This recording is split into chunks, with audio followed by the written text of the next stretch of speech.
Hi, my name is Chris Brennan, and you're listening to the Astrology Podcast. In this episode, I'm talking with Demetra George about the sun in astrology and what it means and some of the techniques that are associated with it. So today is Thursday, April 22nd, 2021, starting at 12:49 p.m. in Denver, Colorado, and this is the 302nd episode of the show. So hey, Demetra, welcome back to the show. Hey, Chris, it's terrific to connect with you and all of your listeners.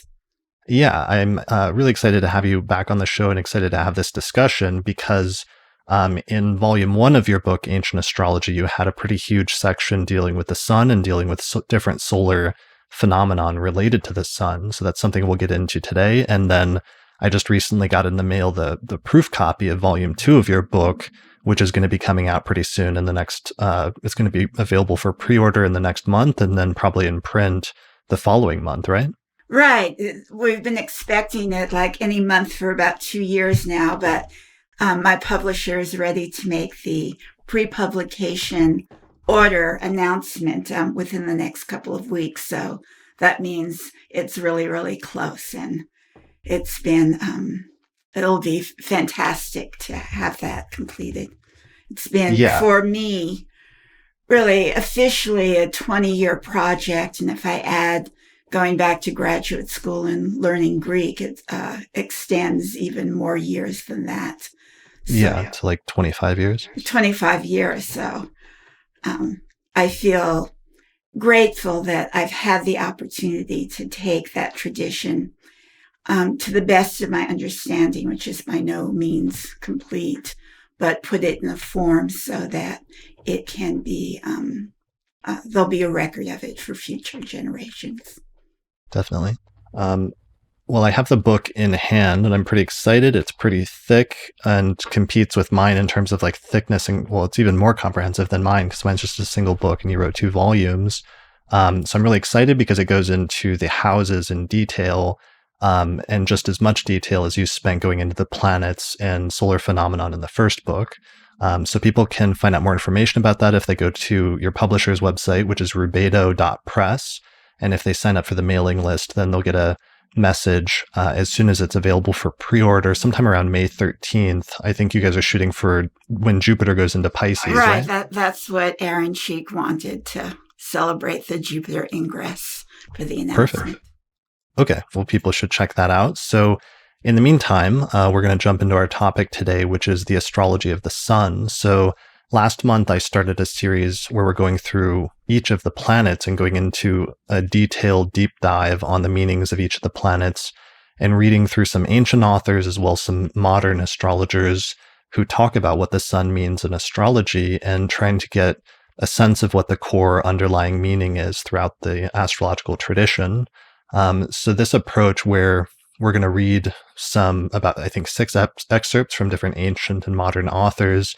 This is also something that you do in your books, especially this new book, volume 2, where you focus on talking about how different astrologers talk about the houses. What do you gain from that approach, or why is that part of your approach at this point? Well, in contemporary astrology, especially until recently, our understanding of the houses were as a hodgepodge of different meanings and significations, and that we did not necessarily learn any cohesive underlying principles to them. And in investigating with the translations, having access to be able to investigate earlier meanings, we've seen that some meanings that once existed have dropped out of the tradition, and other meanings that weren't there at the beginning have entered into the tradition. And so by doing that historical survey, we have a sense of what meanings have remained constant in our understanding of the houses and which meanings have come in or dropped out, often depending on the context of the culture that was holding astrology during a certain period of time. Now, where this becomes especially important is in some of the research that statistical research that's happening on astrology in terms of the field called evidence-based astrology. And they're researching certain house meanings that they've been given in the modern context. But there isn't this awareness that some of those meanings are very recent to the tradition and didn't have the continuity throughout the entirety of it. So they may discard some meaning, modern meaning, or some ancient meaning as being irrelevant without having that larger scope of, it's been only like in the last 100 years that astrologers have attached that. So it certainly in that particular field, it can help.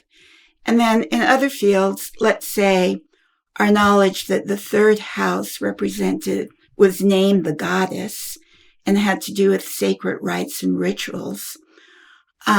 For many of the contemporary women now who are connected with feminism, with women's spirituality, with goddess worship, with goddess archetypes, with women's groups, and they have an emphasis in their third house or a strong third house ruler without knowing that that was one of the meanings. They might still be struggling to figure out, what sibling or what piece of writing are they supposed to be doing with their third house energy? Whereas when they see that it was long connected with feminist activism, all of a sudden many parts of their lives completely make sense and fall into place. So those are some of the values of having that historical sweep. Okay, awesome. That makes a lot of sense, and I think helps to contextualize a lot of the approach that you take in your latest books, and then also a bit of the approach that we'll take today. So why don't we jump into it with our first author, who's basically one of the most ancient authors we have, that gives a list of just the significations of the planets, which is Valens from Book 1, Chapter 1 of his anthology. So here is a little glimpse of the Greek text where Valens gives the sun first, and then he gives the moon significations, then Saturn, and so on and so forth. And here's a translation from my book.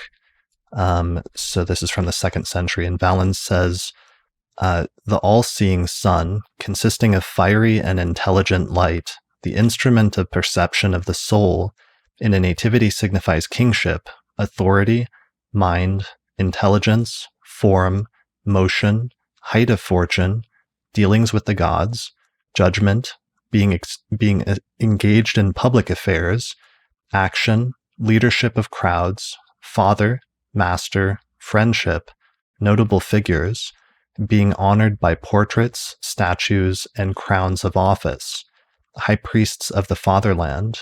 Then there's a lacuna, it says blank places, and then it switches to talking about parts of the body, and he says of parts of the body, the sun rules the head, of the sense organs, the right eye, of the torso, it rules the heart, the life breath or sensory movement, and the nerves. Of substances, it rules gold, of crops, it rules wheat and barley. He is of the diurnal sect, the color lemon yellow and bitter in taste. So those are Valens's basic significations, and this goes back pretty early and is pretty representative of what the early Greco-Roman astrologers thought of the planets when they talked about them. So what is a good starting point? I mean, the very first thing is just... the all-seeing sun. Yeah, the all-seeing sun and light, fiery and intelligent light. And that's like the core underlying thing for the sun, is the underlying concept of it emitting light and being the primary source of light in our world or in our solar system. Yes, I'd actually like to start with some of the images of the sun as a deity from the cultures that all had an early practice of astrology. And in the Western tradition in Mesopotamia, the sun, the planets were, their cosmology was that the divine permeated all of nature, and the planets were one of the manifestations of the divine, and they connected each of the planets with one of their deities. And the sun was Shamash, and he was often depicted as rising over the mountain in the east at sunrise with all these flames emanating from his head. And then we see similar image in India with their god of the sun, Surya, who's driving this fiery chariot with the rays emanating from his head. This is also Helios in Greek, that was later conflated with Apollo. And Apollo is shown driving the steeds with a halo of light. And that halo of light then became attached to Jesus with the same image. And so in all of the depictions of the sun, we have those rays of light bringing, to the extent the sun was connected with the light and warmth which generated life. The sun was the all-giving principle of life.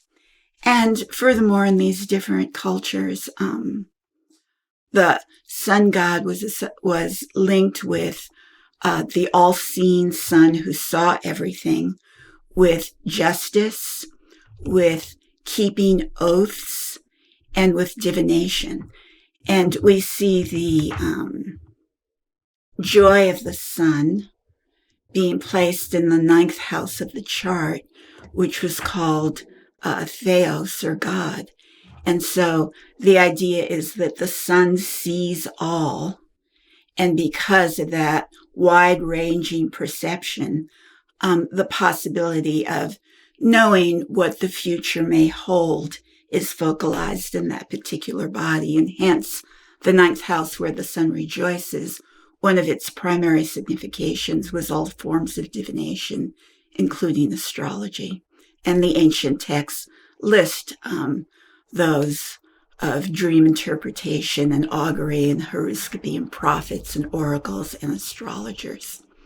And if the sun was located in the ninth house, especially with the planet Mercury, then that was the indication of a great prophet through the capacity of all seeing.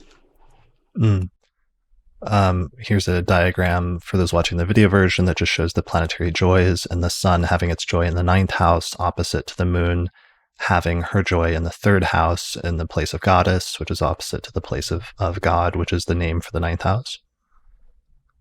So one of the things you mentioned that was really interesting just now is that also becomes associated with the sun is not just ideas of illumination, but also ideas of sight, and the idea that in order to see something, it kind of needs to be illuminated. Mm-hmm. And in the term, that word illumination, we still have that idea of, something being illuminated in your mind's eye as a result of becoming enlightened or what have you.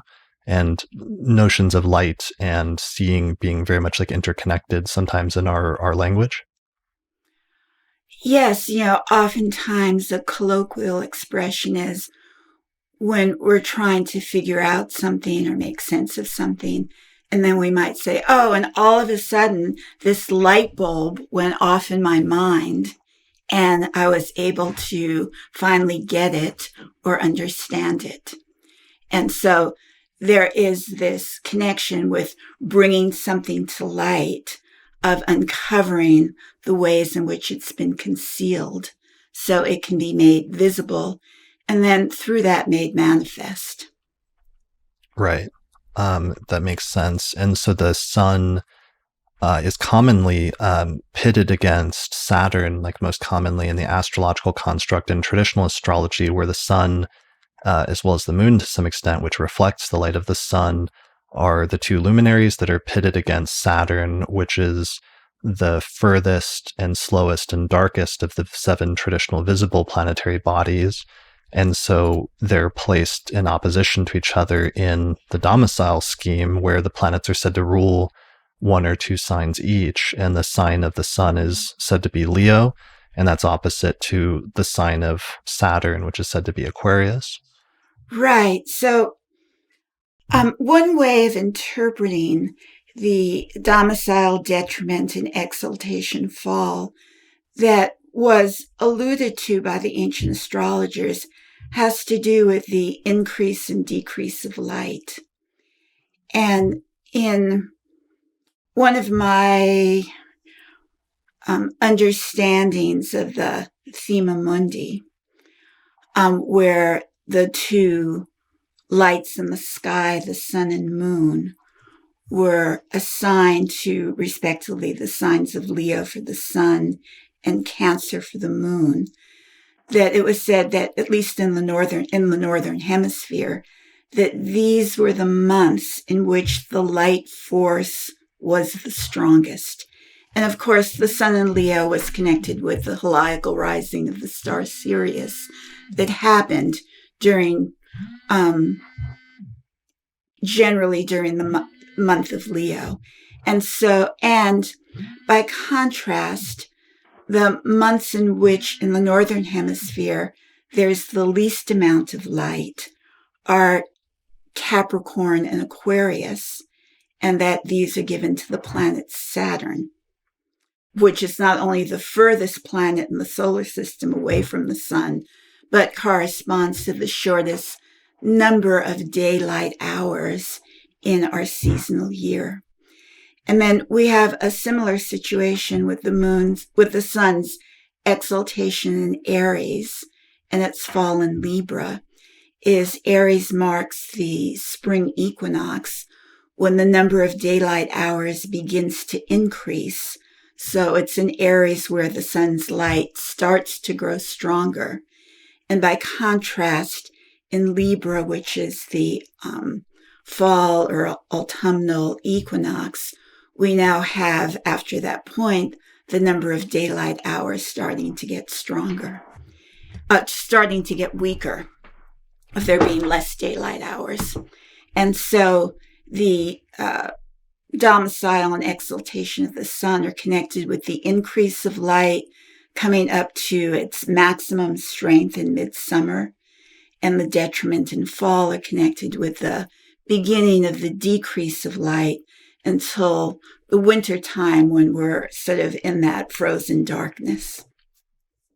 Yeah, and one of the things that came up last summer when the Abu Mashar translation came out, and there was that new Hermes text that was discovered that was embedded in Abu Mashar that seems to come from an earlier Greek tradition, that was really interesting to me, is it actually specifically said that the sun has its domicile in Leo and that it's right in the middle of Leo at 15 degrees because that's the very middle of the summer when the heat and light is sort of at its most intense and most stable.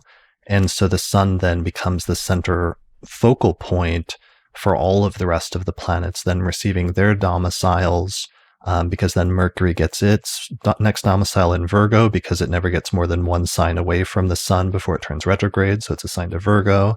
And then Venus gets her domicile in Libra because it never gets more than 2 signs away from the sun, and so on and so forth. And each of the other planets assigned based on their speed and distance from the sun after that point. So that really means that the sun is the anchor point for pretty much everything, both in terms of the domicile rulership scheme of, why different planets rule different signs of the zodiac in Western astrology, as well as even the exaltation scheme, which really also seems to have its start and basis in the notion that the sun and the days start becoming longer when the sun reaches the spring equinox. And so there's this notion of the concept of light being on the increase, which is what the sun signifies as light. Exactly. And then you also have the principle of centrality. Yes. So not only in the Thema Mundi chart does the sun have that central starting point from which each of the other planets and their domiciles are generated. But we might say now with the discovery of the heliocentric system, that the sun is the center of our solar system and all of the other planets revolve around the sun.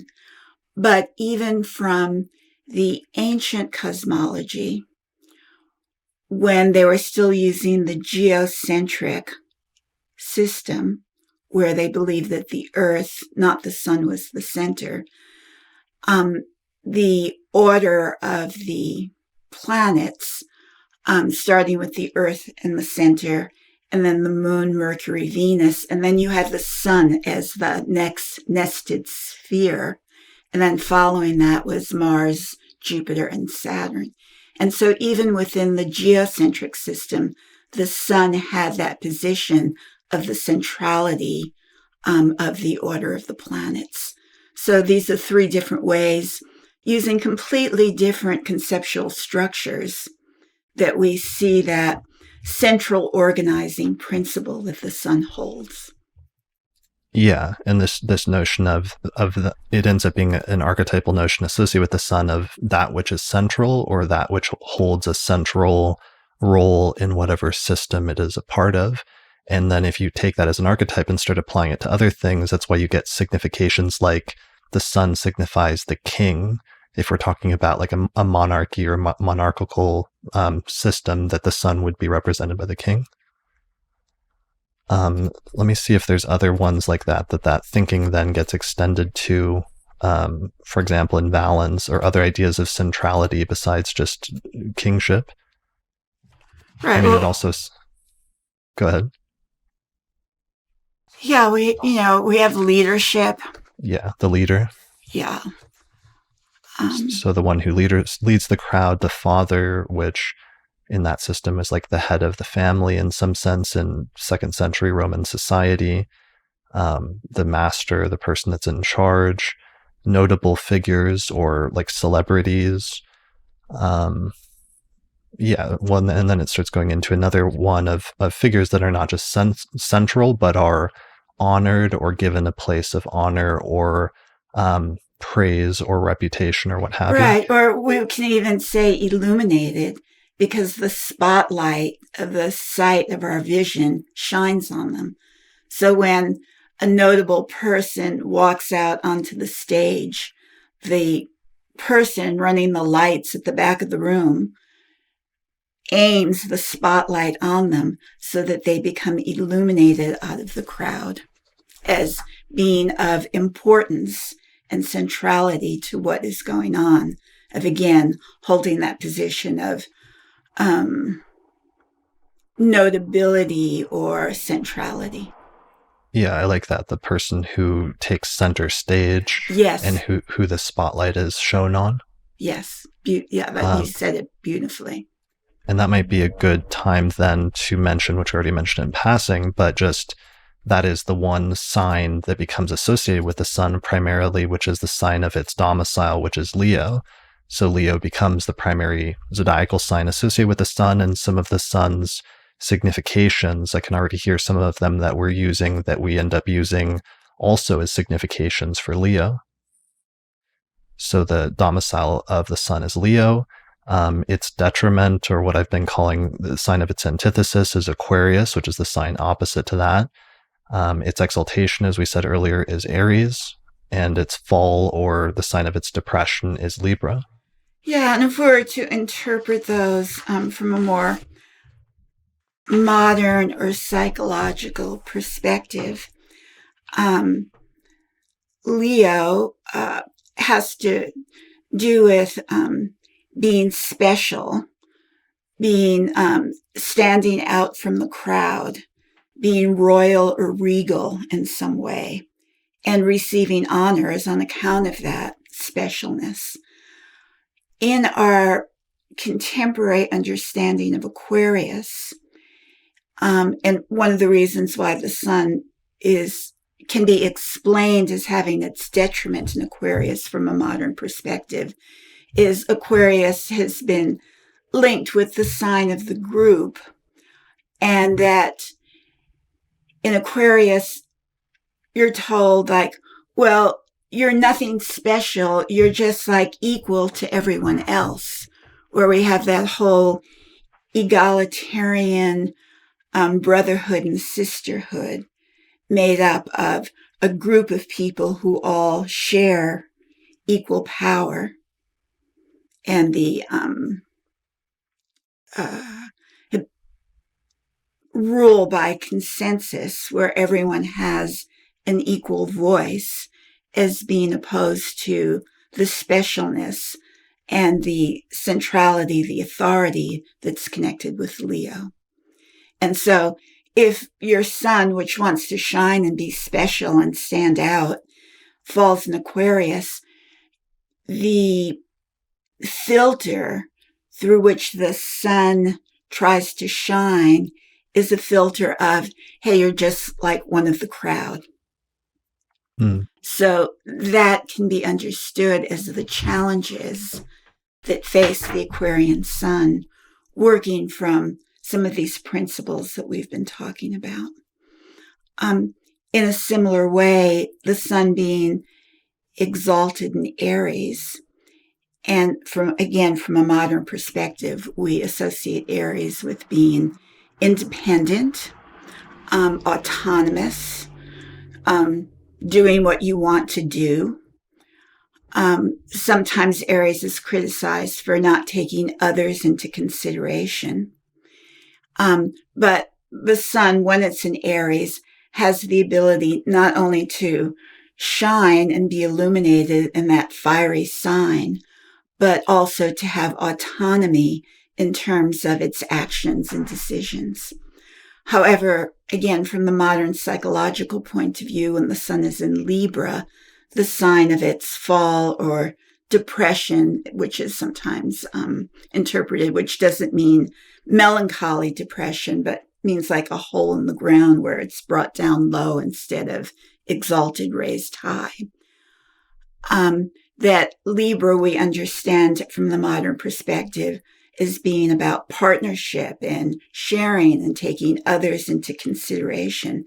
And the sun may feel challenged in Libra if every action it tries to take, it has to clear with someone else first, who may have a totally different idea and struggle to find a compromise, that it's almost antithetical to the nature of the sun seeing what it wants to do and having the ability to just do it spontaneously in the moment.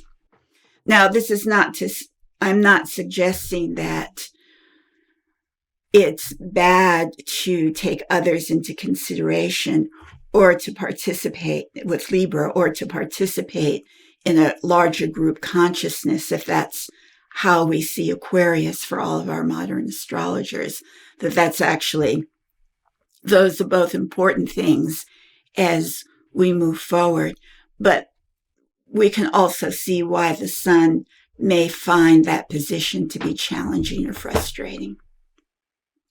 Yeah, one of the things I've been thinking about a lot lately, especially since last year, and finding that Hermes text was the how the nature of the sun and the sign that it has its domicile and exaltation in are both hot, fiery signs, and they're both opposed by what in the Stoic and in Valens' system would be cold air signs. Right. Yes. So it's like the sun has this, it's sort of, again, goes back to one of its other significations, which is sort of like leading from the heart in some sense, and this fiery sort of passion that's very involved in its decision-making process, both in Leo as well as in Aries. But the issue with its opposite signs is they tend to be a little bit more cold and a little bit more dispassionate and a little bit more intellectual as air signs, both in Aquarius as well as in Libra.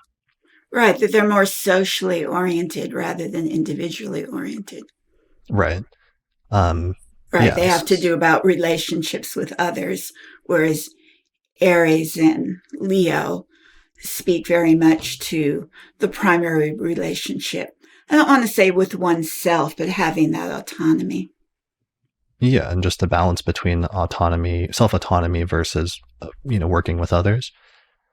All right, so that's getting us to some pretty core meanings then, I feel like, of the sun, and it's helping us to understand some of the things Valens talks about.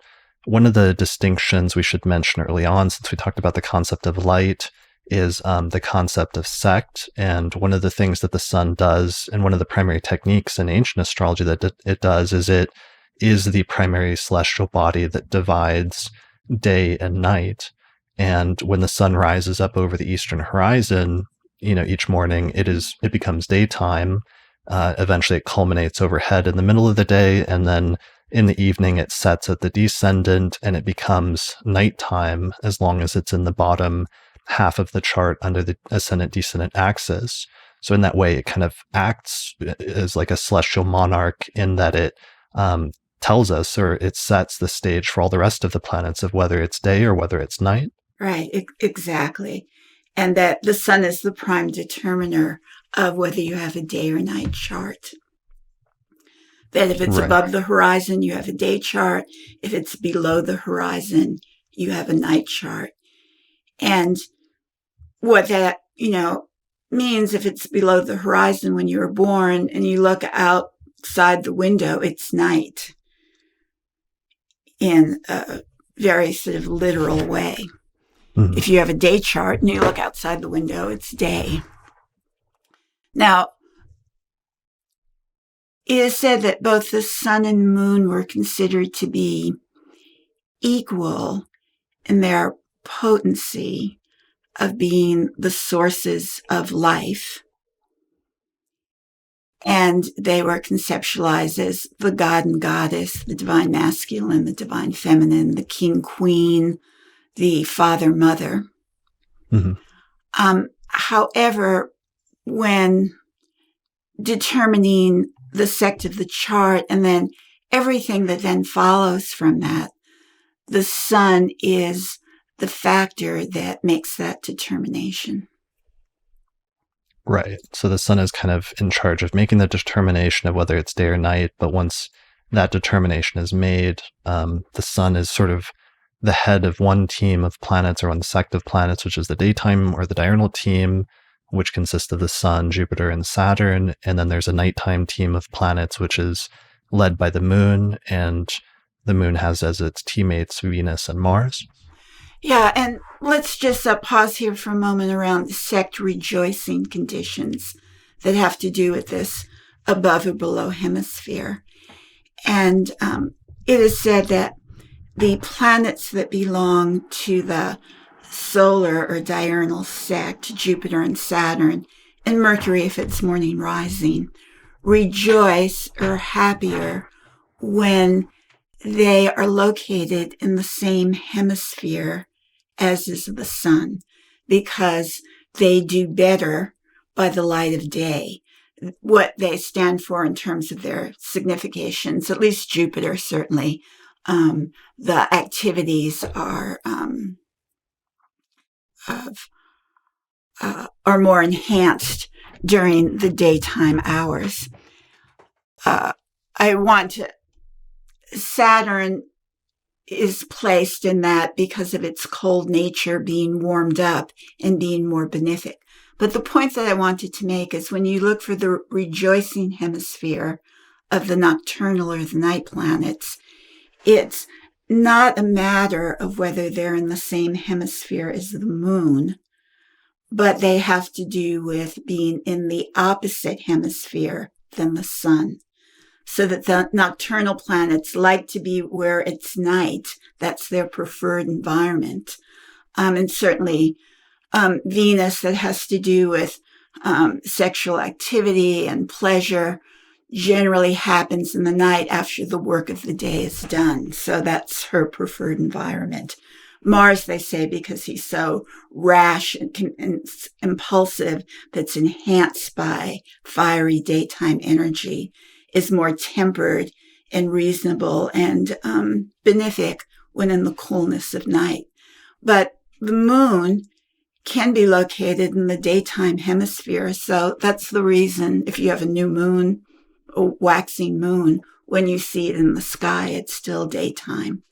And so this is why the rejoicing by hemisphere doesn't have to do for the night planets, doesn't have to do with being in the same hemisphere as the moon, but being in the opposite hemisphere as the sun. So once again, we see how the sun sets the stage, so to speak, for many other conditions. Yeah, so it is the one that's kind of in charge in some sense? Yeah. Okay. So let's see. Let's go back to our significations of Valens before we move on to another author, since all of these are so central. Let's see. So Kingship, we've talked about Sect a little bit. We'll come back to that a little bit. Right. With Kingship, do you want to say something about Leo, in which the sun rules, is the lion? The image of the lion, and the lion was considered like the king of the jungle, so to speak. So, yeah. Right. So in there, you have another connection with the royalty associated with the sun in Leo. Right. Yeah. Royalty, leadership, centrality, being in charge of things or being the one that calls the shots in some way. Sometimes there being I don't want to say egotistical, but a point to that where sometimes taken in the wrong way or when taken in an extreme direction can be like overly focused on the self and the sense of self, or attracting power to itself or acting completely in accord with its own wishes and not taking into account those of others. Okay. So one of the things, I translated these into English and used English terms that I thought were best for some of these, but some of these words that are used in Greek could actually be like an entire episode in of itself. Like one of them, for example, is mind or nous, as well as intelligence.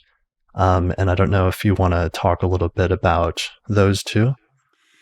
Yes, in the previous episode you did on the moon, Mm-hmm. the discussion centered around the moon as the body, of being embodied, of being brought into physicality, as being contrasted to the mind, which is connected with the sun, as being outside the body or something more ethereal or abstract. Yeah, like a mind body or a spirit body distinction. Right. And one of the points there are several points I want to make, but first of all is to, I just want to speak for a moment of Buddhist belief that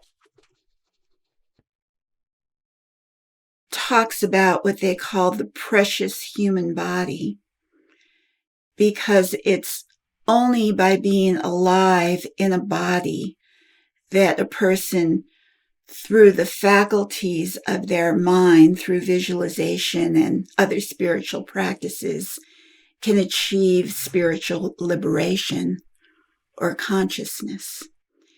And so in that way, that the mind is separated in astrology with moon sun, doesn't imply that one is more important than the other, or that the mind for the sun is elevated over the body, because without the body, the mind can't do its thing, so to speak, of attaining full consciousness and realization. So I just want to make that point and establish that. So I'm not misunderstood as going off on the mental qualities of the mind. Sure. I also found it interesting that Israel he was Cancer. Was that true with the moon exalted in Taurus? Yeah, for my last episode. Right, from your last episode. And he was talking about the moon, and you have me for the sun, and I'm a Leo with a Leo rising. So in some way, like you've picked embodiments of the planets or signs to give these talks. And I found that it made me smile as I was listening to that discussion going on. But in terms of contrasting to that one,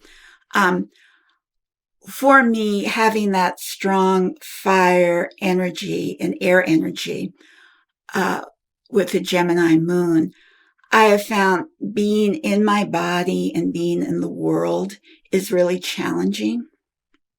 And I often see it as providing endless obstacles for me to have to deal with in order to have that free-floating mental space that's my preferred environment. And so there's this quality of the sun having to do with the mind and intelligence, is that it could be the case that people with the emphasis on the solar diurnal energies are more comfortable and not only comfortable, but they feel more confident and capable in operating in the mental realms of pure ideas. And again, coming from a very filtered expression of myself, without being constantly thwarted by having to deal with the physicalities of the world. And so in that way, and, we saw that even in getting ready for this discussion, that always right before any webinar, I'm tangled up in getting all the microphone and the camera and the wires and the plugs and clicking all the different things I have to click. And it becomes this whole terrifying process before I can then just speak.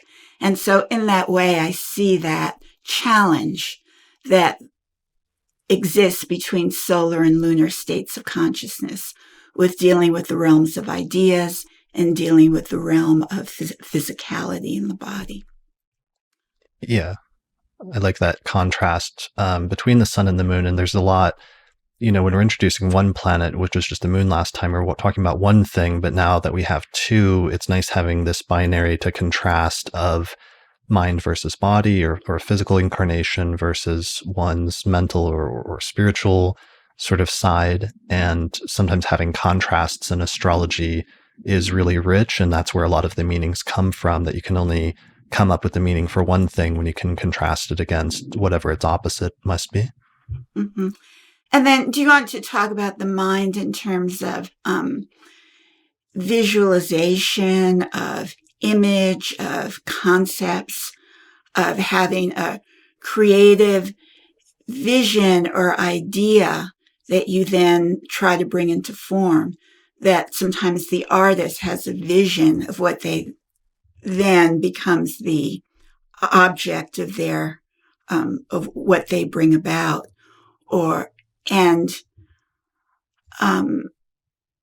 with that, when we talk about the sun and moon and the lots of fortune and spirit, and the moon having to do, and the lot of fortune having to do with the body and the health and the comfort and the physical well-being, but the sun and the lot of spirit having to do with our intentionality of what it is that we envision that we want to bring about. And then through that being linked with our profession or career sometimes, or our actions in the world that arise from some sort of mental construct. Yeah, those are two significations from Valens I did want to bring up, and that's a good segue, which are, he mentions motion and then action, and the term he uses for action is praxis, which means action literally, but it also came to mean occupation and doings, or like what you do for work, because it's that which you bring into motion, or the way in which you bring something into motion through action into the world. Right. That's all absolutely true. And that there is another way in which praxis had this sense of actions, especially connected with the 10th house. And that had to do with actions that were seen as virtuous, by which one could gain honor and respect in the eyes of one's peers. So it wasn't only the actions you did for your occupation, but the actions that you did that gave you a sort of moral accountability, where being seen as honorable resulted in privileges or money or good associations, whereas being seen as dishonorable was one of the worst offenses, because then not only did you not get certain rewards, but your family was seen as being a dishonorable family because of your actions, and denied from positions of privilege, of money, of opportunities, of jobs, of educations, because of one's own honorable or dishonorable actions. So that word praxis has a deeper meaning than simply your job. It has to do with your honor and the actions that lead to that. And that sense of honor and justice are very much connected with the sun. Okay, that makes sense. And that really ties into his other significations of being honored by portraits, by statues, and by crowns of office, and so on and so forth. Okay. And then other things I want to mention before we move off of Valens is when he starts assigning parts of the body, he says that the sun rules the heart. And I thought that was really important and interesting. And again, another way that we can link back to the idea of centrality, that the sun, or that the heart is literally that organ that pumps blood through the rest of the body. And that while in some instances it's like you can lose other organs and kind of still survive, like if your heart is pierced or something, then that can be it for you. I mean, it's such a central organ that everything else is supported by and flows from and is enlivened by, that it sort of in some way is this sort of, I don't know, not king of the body, but something close to that. Right. And then, whereas in our contemporary culture, we think that the mind is located in our head, in our brain. There were many cultures that believed that the center of the mind was in the heart. And so in that, we see this connection in Valens between the sun ruling both the mind and the heart. Right. And while it rules the head in terms of our vision, there may be a way in which it's located in the heart rather than the head. Okay. And then the last thing is just, it also, when it goes to substances, says that the sun rules gold, and gold being like the metal associated with the sun, which has been pretty consistent throughout the Western astrological tradition. And again, this notion of it not being just central, but being the most valued metal in the world. Right. And on the very basic level, we can see that gold is the color of the sun. Right. Whereas silver is closer to the color of our perception of the moon. Right. Yeah. And it's funny sometimes, like recent stories about famous people or presidents that like to decorate things in gold that had like a prominent Leo rising or something like that. Yeah. We talk about the gold standard, and our money system like used to be these bricks of gold stored in the vault. Right. And then let's see. I mean, I wanted to mention one other thing with the heart thing, just to go back to that sometimes some of these significations can be metaphorical, but sometimes it can be really literal, and it can pertain to things like about a person's heart in some instances. Yeah. So when you're doing medical astrology, or if you're looking at, well, it's hard, because if you're doing medical astrology, the moon is the general significator of the body and our health as a sort of planetary indicator.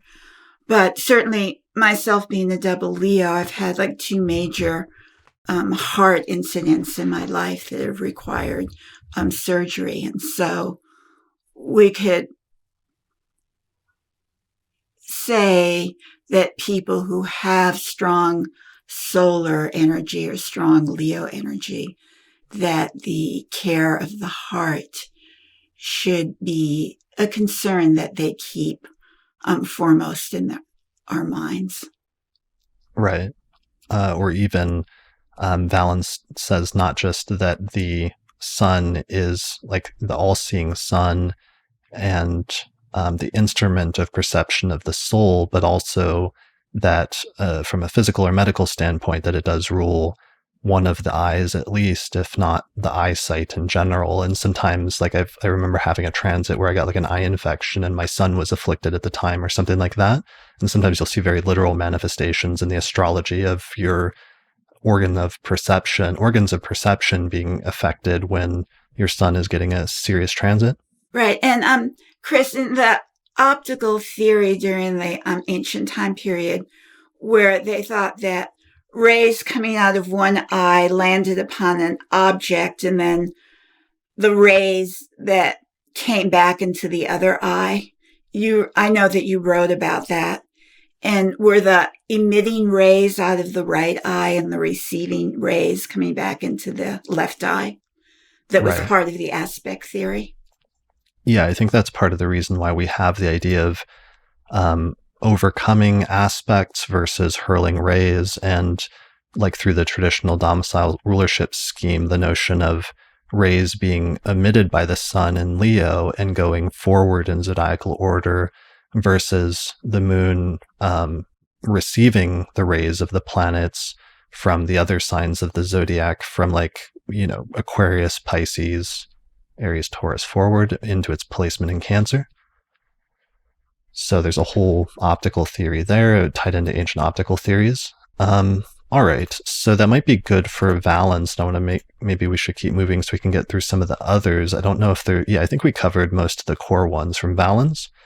So here we're going to jump forward several centuries. So that was the Hellenistic or the Greco-Roman tradition. And then the next one you wrote down from the 9th century astrologer Abu Mashar, who was one of the most famous medieval astrologers that we've talked about in a few episodes recently. Do you want to read this one? Okay. The sun is a benefic. Its nature is hot and dry. It indicates the animal soul. This is Burnett's translation, but alternate translations have had the life spirit as being a translation of as being another translation of the word used for animal soul. Light, brightness, the intellect, knowledge, intelligence, leaders, leadership, nobility, communities of men, wealth, riches, eloquence, cleanliness, judgment, religion, the life to come, fathers, middle brothers, mixing with men, powers over evil men. It brings good fortune. It brings bad fortune. At one time it raises. At another time, it brings down. Okay. And that was from the lesser introduction or the abbreviation to the Introduction to Astrology of Abu Mashar sometime around the middle of the 9th century. Right. And this was translated by Burnett from the Arabic, not the later Latin translation. And I believe Ben has pieces of this translation, but I think that when he did that, he was taking it from the Latin in his Introduction to Astrology book. Do you know for sure about that, Chris? Yeah, I think he was still doing the Latin at that point, but I'm not positive. But I'm sure since he just translated the Greater Introduction, maybe he'll translate the Arabic version of the Lesser Introduction sometime before too long. All right, so a lot of this is familiar to us from Valens. There's a lot of continuity, even though this is 7 centuries later, and it's been translated it's in a different language now in Arabic, and astrology has changed a little bit. There's still quite a bit of continuity. One of the things it mentions, though, to come back to and echo one from Valens, is family members, and especially the father, and just the notion of the father. And this is something that comes up a lot in like modern astrology with its psychological bent, and like the focus in the 20th century on psychologically the foundational role that the native's parents have in helping us to form our personality and our habits, and our early home life having a lot of impact on who we later become as adults. And the son's role in representing, at one point Valens says, not just the father, but the person who acts like a father figure to the native. And in some ways describing different ways, either about the native's relationship with their father or father figure, or sometimes like literally what the circumstances were with that person in general in the person's life. What are your thoughts about that in terms of like especially from a modern standpoint, the psychological impact of whatever the father figure is that's represented in the chart? Okay, I'm like going through my mind now, trying to organize, because we can talk about the role of the father as being central to the child's life in the connection with the fourth house. And then that brings us into the whole, is the fourth house the father or the mother?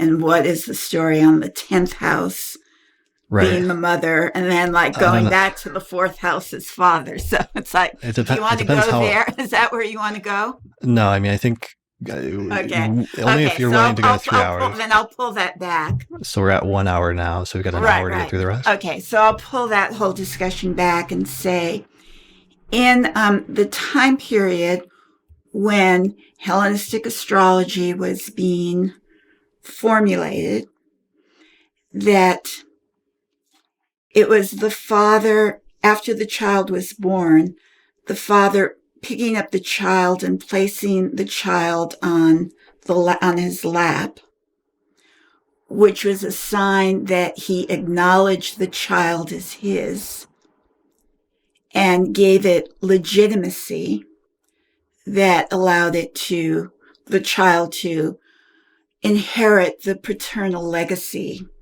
associated with fourth house matters. And so it was the acknowledgement by the father that gave the child his position and status, and hence the education and opportunities that it might receive in the course of its lifetime. And so from that point of view, the father had, again, one of the central organizing principles of the child's life. Then father also comes from the idea of the son being the divine masculine, the God, the divine masculine, which then, as it filters down, becomes the king of the country, and then becomes the father of the household. Or in some ways, we could go the oikodespotes, or the master of the house or of the estate. And so in those ways, the sun was seen as a primary paternal symbol. And then Saturn was also seen as a symbol of the father, but particularly in the night chart, that when it's night and the sun goes away to wherever it goes to, Saturn then assumes the rulership over the father by night. So they also made that distinction. The sun was a principle of the father, particularly by day. And Saturn came into his rule of that, especially by night. Yeah, and I think that the lot of the father was a Sun-Saturn lot, right? I don't know that. Okay. So one of the things we talked about that's tied in with this in the moon episode with Israel Ajose was the notion of the mother being represented by the moon and the native actually coming from the mother's body and being with the mother for the first 8 or 9 months as a part or extension of her body, and the moon being the closest celestial body to us, just in terms of proximity and in terms of the spheres. And in that way, at least in terms of the immediacy of one's parents having a much more immediate and much more physical connection with the mother, but then the sun still being this other huge celestial body that is out there, and that is the other large celestial body that is the same from our vantage point size as the moon, and therefore has an equal or otherwise important role to play in the native's life, even if it's not in an immediate physical connection in the same way that the mother's role is. How do you feel about that? Well, I don't know as if I have so much to say. The mother as matrix is the body and the nurturing principle. That is especially active during the gestation and early years of the child's life. Mm. The father is the, I don't know if we want to go into like conception and sexuality matters, but the father can be connected with the action associated with the sperm that swims and fertilizes the receptive egg. And the father becomes active later, becomes more active later in the child's life, as I said before, establishes the child's position in society. Okay. And even just in a modern context, like sitting down and let's talk about not just a purely an ancient context, but looking at people's charts, I do feel like sometimes with the sun as a general significator, that sometimes like close aspects to the sun can sometimes describe the relationship with the father figure, or close aspects to the moon can describe the relationship with the mother figure in some way. Do you feel like that's true, or that's shown up for you? Well, one of the things that I've seen is that when the sun and moon are in the 12th house, one of the questions I've always asked clients was there some difficulty or loss associated with your father if it's the sun, or with the moon if it's with your mother? And often the response was yes, that was the relationship that had some sort of loss or tragedy connected with them. So in that way, I've seen the sun and moon reflecting the father and mother relationships. Right. Yeah. Yeah, and there can be different combinations with that, or if it's like a really positive thing, sometimes like a conjunction with Jupiter or something in a day chart, maybe the father figure relationship ended up being better. And if there's like difficulties with the moon, maybe that relationship was more difficult, or vice versa. But just in terms of sometimes the placement of the sun or the moon is just general significators on their own, indicating things about important figures in the person's life. Right. I mean, I've tried to follow that through in my own chart. Does my moon indicate, describe my mother and my relationship with her? Or does the ruler of the 4th house, which is a different planet, more describe my mother? Or does the ruler of the 10th house, which has also been seen as the mother, better describe her? And the same process with the sun and the ruler of the 4th and the ruler of the 10th with my father. And for myself, I've never been able to make sense of any of that. So I don't know the answer. Okay. I mean, for me, it's worked out pretty well because my sun is like in Scorpio, and it's sandwiched in between a conjunction with Saturn and a conjunction with Pluto. And my father passed away when I was like 5. And most of the delineations early on are like the modern psychological delineations of like the late 20th century. Like there's some issue with the father, and there may be some distance or loss involving the father. And even as a general archetypal delineation, like that's pretty straightforward and pretty accurate, I would say. And while it doesn't always have to be that extreme, I think sometimes even just general delineations like that can be accurate. Right. In general, my sun is on the cadence side of my ascendant. So depending on what you want to do with that. And I also lost my father by the time I was 4. So that there was a loss associated with that cadent position of the sun, whether or not I want to call it the 12th house or not. So I've seen that I mentioned, but other things, I don't know. Okay. Do you share your chart, or do you mind if we share it? Yeah, certainly. It's fine. It's out there in public domain. So. Okay. I'm going to put it up right now, if that's okay. Yeah. Okay. So, right. Because you also have a Sun-Saturn conjunction. So I also have a Sun-Saturn conjunction, yes. And from that point of view, Saturn is in my 12th house, both by whole sign as well as by quadrant system. Okay. Yeah, so both of those could be relevant, not just the sun being on the 12th house side of the quadrant system, even though it's in the first house, but also just within 3 degrees Sun-Saturn conjunction. Yes. And that's also ties into sect and just, even though Saturn is supposed to be more constructive and is more constructive in day charts, it's still, especially when the person is young, those Saturn aspects can be experienced as real sore points or real major obstacles and difficulties that early in the life are not, experienced very easily, but can still be formative obstacles and challenges or difficulties in the native's life in some way. Definitely. Yeah. Right. And, Saturn is augmented with not only being in that position, but also being in Cancer, the sign of its detriment or antithesis. And, to the extent you had associated Saturn with rejection and Cancer is emotions, that there was some sort of abandonment principle with the father, even though he didn't voluntarily die.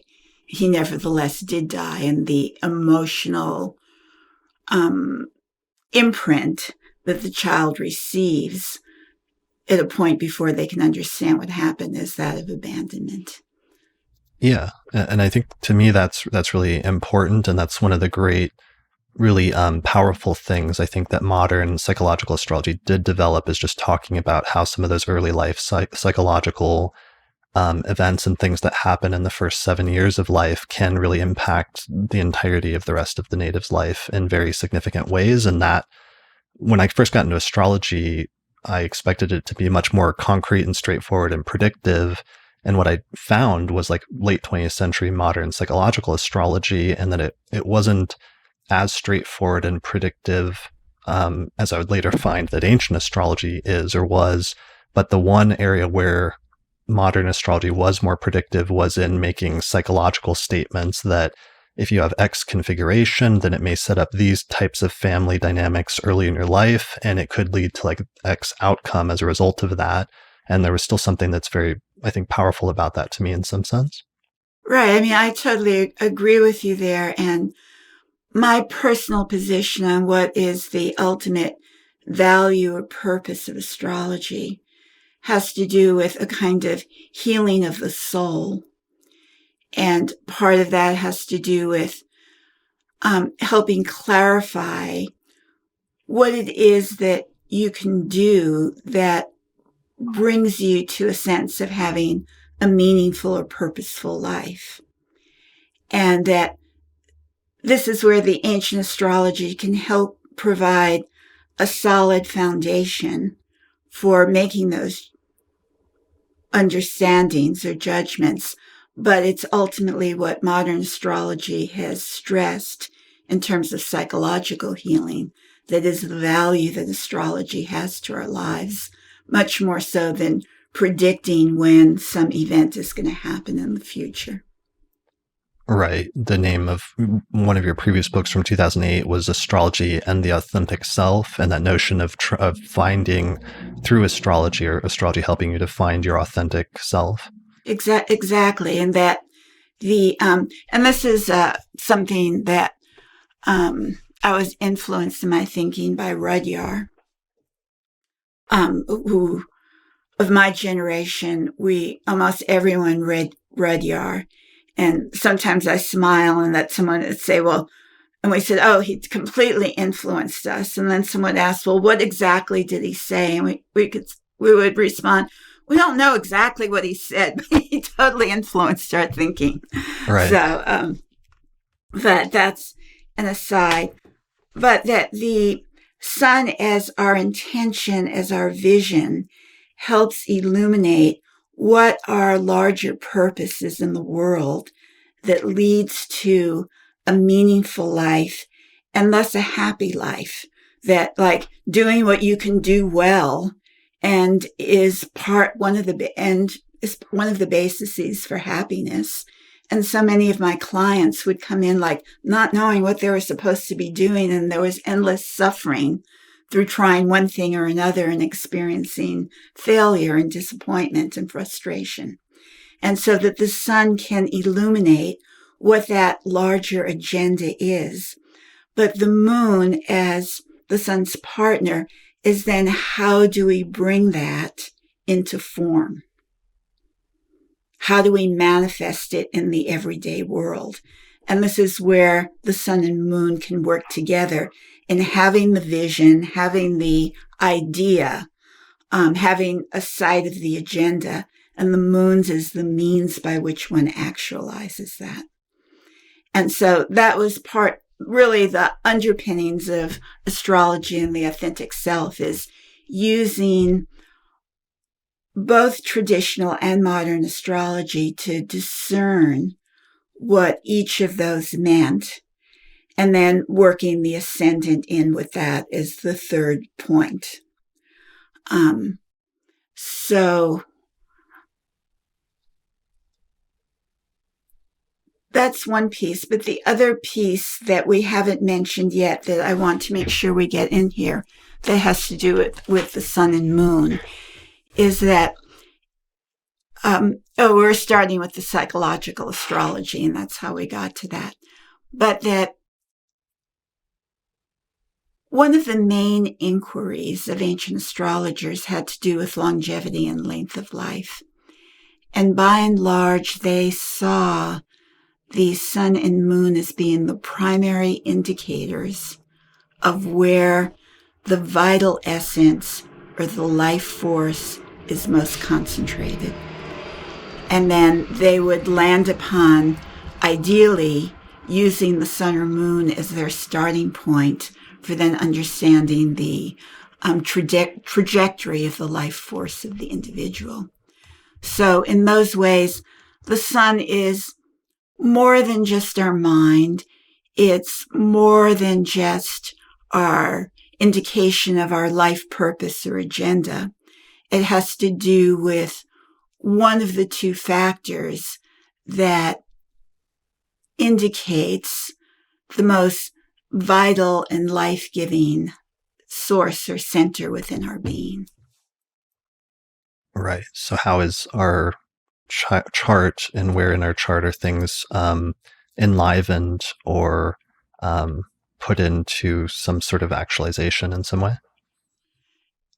The enlivening come from the sun and moon. In particular, the vision of what we're supposed to do can be found from the sun, and the understanding of how to actually do it in the world comes from the moon. Okay, so this then is why your big three is so important. You have your sun, your moon, and your rising. Right, exactly. And if I were to use my own chart to illustrate that with the sun in Leo and the moon in Gemini, I've often been asked of what was it that I most valued in how I lived my life. And I said to have the freedom to live an intellectually creative life. And one could see that as the sun in Leo having to do with the mind and the creativity. And then my moon is in Gemini in the 11th house, and how I manifested that through endless teaching and presentations and books and writings, Gemini, to 11th house groups of people through the astrological community. And so Right. The sun generates the vision of the intellectual creativity. The moon anchors it by bringing that vision into the world. Okay, brilliant. One piece I meant to bring up in terms of the centrality of the sun that's really important that I want, is part of the reason I wanted to talk to you about the sun more than anybody else, is the solar phase cycle and the relationship that all the rest of the planets have. So Paula Bellomini helped me make a simplified version of like the solar phase cycle diagram, partially connected with yours and partially connected with one that was made by Robert Schmidt.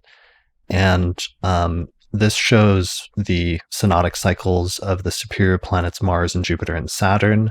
and their relationship with the sun, because this ties in two ways. One of them is that we've been talking about the role and the power of the sun to illuminate things and to make them clear or bright as a result of its light. But one of the interesting contradictory things in ancient astrology is that when planets get too close to the sun, they were said to be under the beams when they're within 15 degrees of it, and they're said to become hidden or not visible. And this is sometimes interpreted in a negative sense in ancient texts when planets get too close to the sun, so that they get either burnt up by the harsh rays of the sun or they become invisible.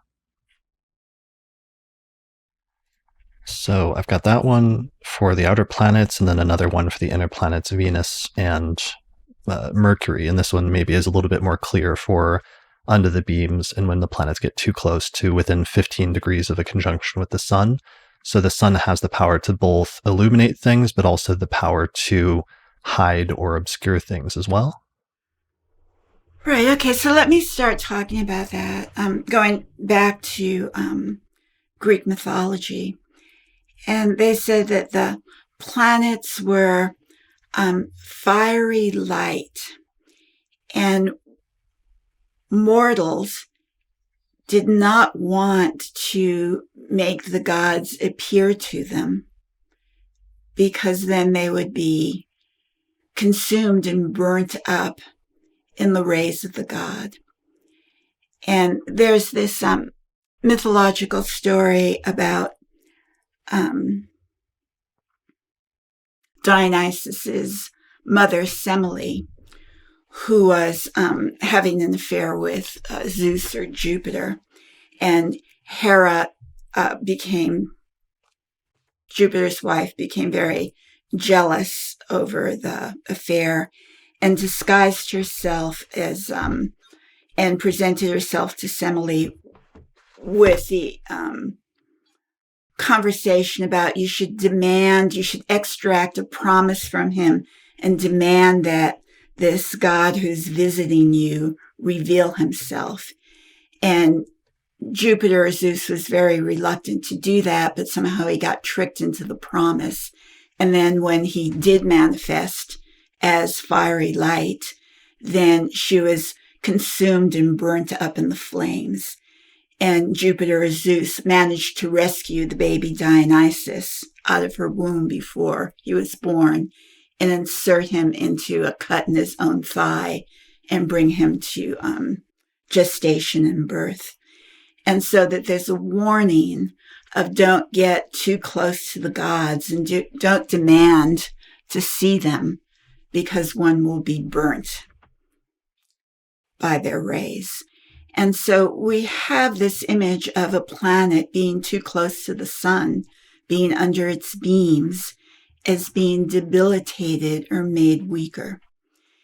And often when I teach, I say, imagine that it's summertime and you're living in a climate where it's you're living in Arizona and it's 120 degrees by day at noon. And you have to go to the grocery store and you have to walk, and it's 3 miles away. And you've walked that distance, you've bought a big bag of groceries, and then you walk home. And imagine how heat exhausted you might feel at that point. And that's the kind of debilitation or weakening that occurs when a planet is too close to the sun. And so there was different ranges. It became standardized to 15, but even some astrologers like Paulus mentioned, 12 degrees was really the range. And then medieval astrologers gave the combust range to 8 degrees and then sometimes 3 degrees, so that there was a gradation that happened. But if a planet was in the heart of the sun, which for the medieval astrologers they called cazimi, which was 17 minutes away, or for the Hellenistic astrologers, I believe it was, I'm trying to think, it was Rhetorius, who said if it's 1 degree on either side of the sun, then it's protected being in the heart. And one might imagine the eye at the center of the hurricane being like beautiful, calm, sunny, lovely weather where everything else is raging around. Or there is, Bonatti mentioned that when you're in the heart of the sun, it's as if the Zeus or the god has picked you up and put you on his lap, and that you're in that state of protection. So that there is a belief that when the planet was right there in the center, it was protected from the debilitating rays of the sun. Now, can you put that diagram back up again? Sure. Hold on just a sec. Let me share one other image. The other myth that it makes me think of also is the myth of Icarus. Right, when Icarus, flew too close to the sun, ignoring his father's warning, he was burnt up and he fell to the ground. Right. And so that's another depiction of the danger of getting too close to the sun as the deity and his fiery, life-giving rays. So here's the inner planet diagram. Is that the one you wanted? Yeah, that's the one I wanted. And a planet was said that when it made its heliacal set as an evening star, and this is the inner planet diagram, yeah? Yeah, with just applies to Mercury and Venus. Mercury and Venus. Okay, because you have the retrograde here, but even for the outer planet, when a planet becomes its evening star and makes its heliacal set, it was thought to die as it entered the underworld, which was sometimes conceptualized as being under the sun's beams, was entering into the underworld. And then when it made its heliacal morning rise, it was believed to be reborn, and that was the power of the morning rise position. And that from a sort of mystery initiation perspective, initiation was likened to a journey through the underworld. And it was right at the conjunction of the planet with the sun, of being the heart of the sun, where the great mystery took place that had to do with insemination and renewed life that then emerged at the heliacal rise.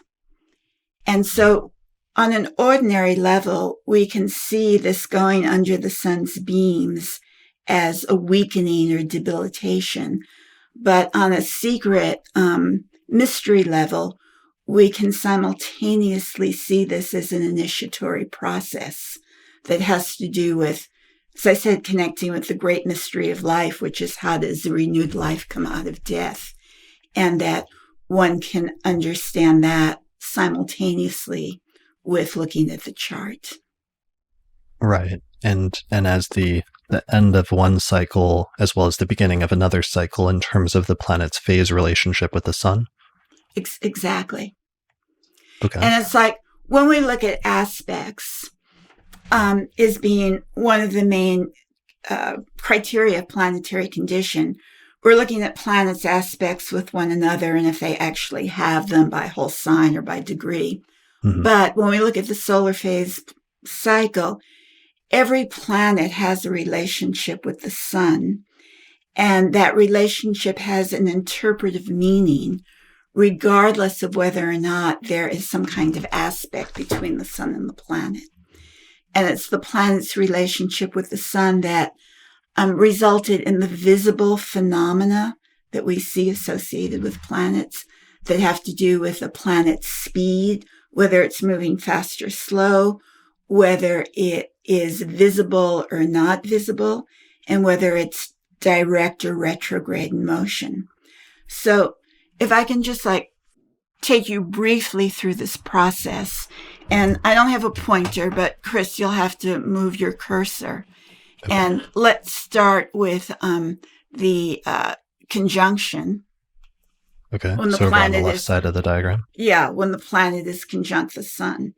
And it is, for the outer planets, the planets moving very fast at this point in their cycle. And then when they clear the 15-degree point, and when they're under the sun's beams, they can't be seen. So even though they're really fast, they're invisible. At the 15-degree point, heliacal rise, is their first visibility. And this was seen as the most auspicious moment in the planet's cycle, that was often seen as sort of flashing on the horizon. And Schmidt coined the word phasis for this point in the cycle, where the planet's energies are intensified. And its first visibility as a morning star goes back to the earliest Mesopotamian astrology of a planet rising over the horizon, the Egyptian astrology with the Decan stars making that first appearance after their death in the underworld. Then a planet starts becoming effective at this point in the cycle, its heliacal morning rise. It is visible in the sky. It's moving with faster than average motion at the sextile, average at its first square relative to the sun. And as it approaches the trine, it begins to slow down and make its retrograde station right around its first trine. And here we're looking at diurnal motion of the planets that goes in a clockwise direction, as opposed to zodiacal motion that moves in the counterclockwise manner. And so that's a really cool, unique thing that most people don't know, but it's really important to pay attention to, that when any of the outer planets like Mars, Jupiter, Saturn get within that trine of the sun, that they're going to station retrograde. Exactly. If they haven't turned retrograde yet, they're about to turn retrograde. So this is something you can kind of eyeball. Like if you know the sun is in Taurus, for example, then you know that planets that are in the other trine, the upwards trine in the other Earth sign, are getting ready to station in Capricorn. Yeah, and it's standing still at the station. And then as it moves into its retrograde, and this is what it's called the acronical phase. It not only slows down, but its appearance in the sky is moving backwards. Mm-hmm. So this is the retrograde? This is the retrograde. And this was considered problematical by ancient astrologers. And again, the teaching image I've often used is you have an appointment for a job interview. You're on the freeway. It's a straight shot ahead. Traffic's good. You're moving along at a great pace. You're going to get there early and you can have a coffee before it happens. And then all of a sudden there's an accident in the road. It's all blocked and there's a detour sign and they're taking cars off the freeway onto a service road. And all of a sudden your 4 lanes of traffic have merged into one. You're going really slow in the opposite direction of where you're trying to get to. And the frustration that you feel of being hampered or having your feet tied, which was an analogy used in medieval astrology of shackles around one's feet as one entered into that retrograde phase. Mm-hmm. And what we have here at that first stationary retrograde is that the planet is strong and then it starts weakening. Mm-hmm. It continues to be slow through its opposition to the sun. And if you have Mars, Jupiter, Saturn opposite your sun, it's going to be retrograde. Yeah, that's so crucial and so important. That's so crucial. And it took me 25 years of being an astrologer before I actually realized that was the case. That was something that I was never taught as learning astrology. So we know that anytime you see Mars, Jupiter, Saturn opposite to the sun, or even in the opposite sign from the sun, they're always going to be retrograde. Always going to be retrograde. They're going to be retrograde from that first station through the opposition. And what happens right around the opposition is the planet that's been moving slow has a temporary burst of speed. And the medieval astrologers explained these outer planets, superior planets, that were opposite as being rebellious or pushing the envelope, so to speak, or erratic in their actions. And then the planet passes that opposition.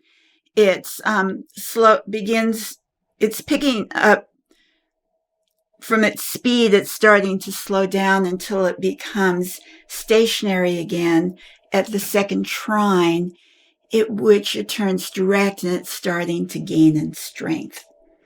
Right. And then it proceeds toward picking up speed, becoming average at the square, faster than average at the sextile, making its heliacal set at 15 degrees before the sun, moving very fast and being burned up in the rays. But how this works interpretively that can be very helpful, that if you know a planet, well, it may still be direct, but it's about to go retrograde, you have this sense of strength starting to weaken.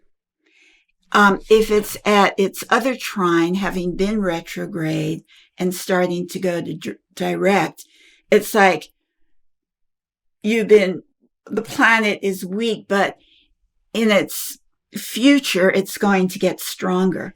So that's a completely different interpretive quality that you give to the planet, being at either of those 2 points in its cycle. Right. So you got to pay attention if a planet's stationing. Is it stationing from direct going retrograde, or is it going from retrograde to direct? And these stationary points are also considered points of great intensity, as is the heliacal set, which is at 15 degrees right before it goes into the underworld, which again is a point of weakening. And trying to understand that intensity and weakening, I sometimes see that as what they would call the warrior's last stand, that you've been in a battle and you know that you're losing, but there's one last, fight to have, and all of the troops are rallied and you put on your best show before the descent goes into the underworld. And that's part of an interpretive intensification that can be understood with the heliacal set, and then that rebirth of the beginning of one's power at the heliacal rise. So understanding where a planet is relative to the sun at all of these different stages can show if it's moving faster than average, there's a lot going on, you're getting a lot of things done, you're feeling productive. If it's moving slower than average, you're taking your time, things may need to gestate before they come about. Sometimes people feel depressed when they aren't taking care of their business or they can't get motivated.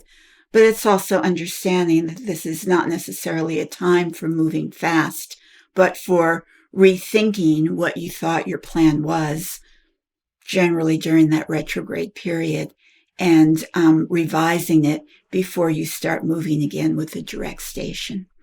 So there are all these different ways in which the planet's relationship with the sun affects, it's not only visible in the sky, but it affects how we interpret it.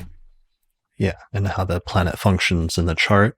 So again, we come back to this idea of the centrality of the sun, and we can see that the sun's relationship to all of the other planets really dictates what their condition is in some ways, with the sun acting as the central king or power broker for all of the other planets.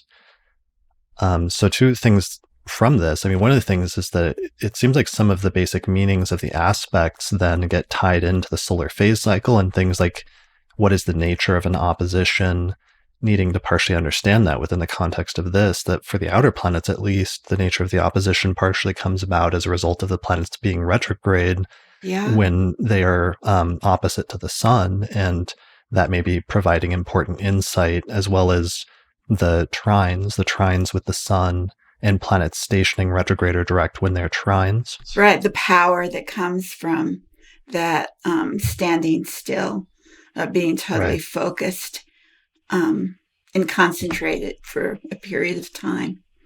Yeah, so there's a lot of cool, interesting stuff there. And the other thing is planets going under the beams getting interpreted, especially in ancient Hellenistic texts, as both hidden, and there's something hidden about the planet when it's within 15 degrees. So Rhetorius says if like the ruler of the lot of marriage is under the beams of the sun, that the person will get married in secret or something like that, or have a secret relationship. Yeah.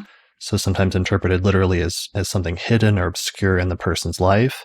And the other interpretation was sometimes when a planet's under the beams, they would give an interpretation of like an internalization of the significations of the planets, where usually they're giving that in a medical context. Like Valens says, if a planet's indicating something medically and it's not under the beams, if it's visible, then it indicates an external, let's say, ailment or injury to the body. Whereas if the planet is under the beams, it indicates something within the body, an internal ailment of some sort. And I think that might be a good way where we could access that from a modern astrological standpoint as being like external things versus maybe things that have been internalized in some way. Exactly. And, you know, we could also speak of it from having a powerful inner life as opposed to an outer life, of being an introvert as opposed to being an extrovert. Right. It's not only secret or hidden matters, but of whether one primarily lives in an inner world or an outer world. Yeah, those parts of us that are internal versus external. And that ties into the other diagram, because the way the solar phase cycle works with the inner planets, Venus and Mercury, is a little bit different. Even though there's similarities, they still have that 15-degree range for heliacal rise and set. But Mercury and Venus never get more than Mercury 28 degrees away from the sun and Venus 48 degrees away. So as a result of that, they'll never get to the point where they're square or trine or in opposition to the sun, but they still have a phase relationship to it. Right. And I'm going to say something here that's really important that you can't actually see with this diagram. That Mercury and Venus, because they don't have that expanded cycle, they'll never make the sextile square opposition with the sun. They have two conjunctions in one complete cycle. And one conjunction is when they're retrograde. The other conjunction is when they're direct. Mm-hmm. And again, there's a different interpretive meaning if you have Sun conjunct Mercury and Mercury is retrograde, or Sun conjunct Mercury where Mercury is direct. But what's even more important for people who are starting to look at that 15-degree range as being a point of intensification, that when you see one of these planets at 15 degrees away from the sun, you can't tell by simply looking at the chart whether the planet has just made its heliacal rise and is getting stronger, or if it's 15 degrees away and it's just made its morning set and is heading toward being under the beams and its next conjunction to the sun, which is a place of weakening. And the same thing with after the superior conjunction, these two planets make an evening rise that are 15 degrees away from the sun. But the medieval astrologers loved Mercury and Venus at the evening rise because not only were they direct, but that they were moving fast. And they saw that sometimes as being preferable to the morning rise. Or it might be an evening star and being 15 degrees from the sun, and it's about to make its heliacal set. And again, the heliacal rise and set are interpreted completely differently, but they both hover around that 15-degree point. So one has to look at the ephemeris in that case and to see if the distance between the planets is increasing on successive days, they've made their rise, or if the planet is decreasing in its distance from the sun on successive days, then they've made the set. And that becomes of utmost interpretive importance. Yeah, that's a really good point. And this is one of the, you can do that with an ephemeris, and I'm going to make a video at some point about how to like read an ephemeris so that you can look things like this up. But that's also something you can do with astrology software. And one of like the real wonders of like modern astrology software is being able to animate the chart and move it forward or backwards in days in order to see. Right. If it's at that point, it's moving toward the sun or it's moving away from the sun. Yeah. If you just like animate a chart day by day and keep moving it forward one day at a time, you see if Mercury and Venus, if they're increasing their distance from the sun or if they're decreasing it. So, right. When I was like trying to set this in place, and especially for writing and teaching about it, I plotted Mercury's distance from the sun on graph paper for the period of a year, and showed its sort of rising and setting above and beneath the horizon with its retrograde and direct periods. And one of the things that we see, particularly with Mercury's cycle, is that there are different amount of days for it in each cycle, having to do with when it's under the beams and when it's at its greatest elongation, which is sometimes said to be the optimal period for working with one's intellect. And we see that variability in the cycle. So having that, and this is where I feel like, again, I'm old school, having that familiarity with the ephemeris makes the cycle more embodied than looking at a rotating wheel on screen, of understanding what's actually happening with the planet's speed and motion relative to the sun. Yeah, especially somebody asked me just last night on social media what ephemeris, and I always recommend the American ephemeris because it'll show the retrograde phases when it'll shade them when the planet's retrograde, so you'll see the different color for that number of days. And people should just get like the midnight American ephemeris, and that's a great starting point. All right, so ephemeris, now you have even more detail. These are like simplified versions of these diagrams just because I didn't want to confuse people too much, but you have full chapters that go into this. And this is something I glossed over in my book, and basically I have a footnote where I said you'll deal with it more in yours, and you did have several chapters going into the solar phase cycle. Right, close to 100 pages on this. Right. So if people, this is all a lot that we're throwing out because it's kind of a teaser, but if people want to learn more about the solar phase cycle and the two different sets of phase relationships that the sun has with the inner planets, Mercury and Venus, versus with the outer planets, Mars, Jupiter, and Saturn, and what the interpretive values are, you've got just pages and pages, and you also have worksheets in the book of how to interpret this in your chart. Yeah. Okay, so people can check that out. That book is Ancient Astrology in Theory and Practice, a Manual of Traditional Techniques, and Volume 1 on Assessing Planetary Condition is the one that has the solar phase cycle stuff.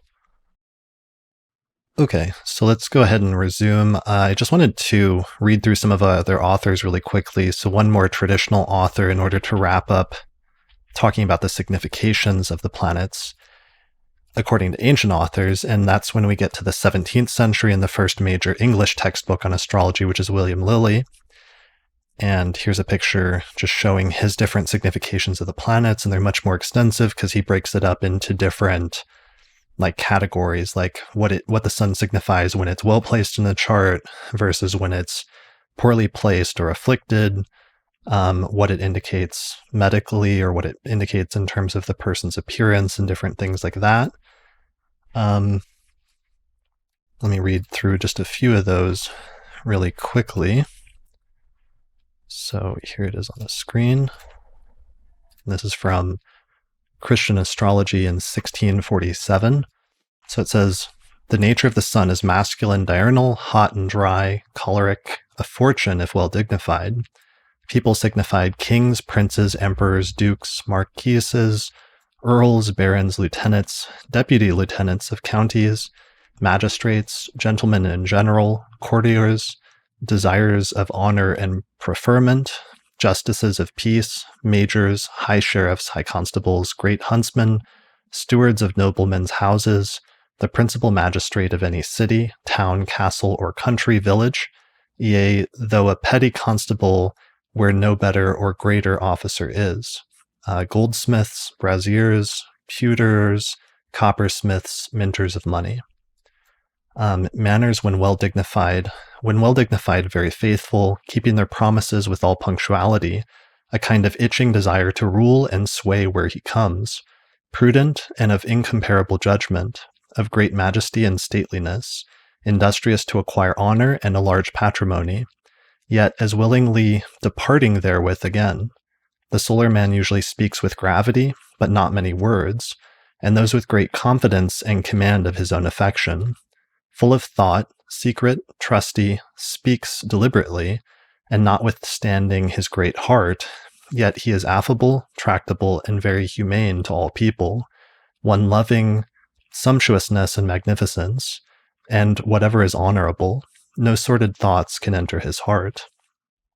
Then Lilly goes on and he says, however, manners when the sun is badly placed in the natal chart. Then the solar man is arrogant and proud, disdaining all men, cracking of his pedigree. He is purblind in sight and judgment, restless, troublesome, domineering, a mere vapor, expensive, foolish, endued with no gravity in words or soberness in actions, a spendthrift, wasting his patrimony and hanging on other men's charity, yet thinks all men are bound to him because a gentleman born. So that's quite expanded in terms of the sort of like psychological or character sort of descriptions of the sun as it's placed in a person's natal chart. Right. And what's good that Lilly brings out is when the sun is operating in a beneficial way, as opposed to the sun not so.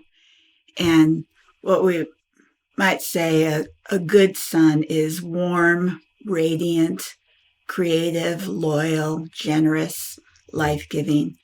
But a sun that is problematical, and we may see this through the sun sign or through its domicile or through the aspects it has.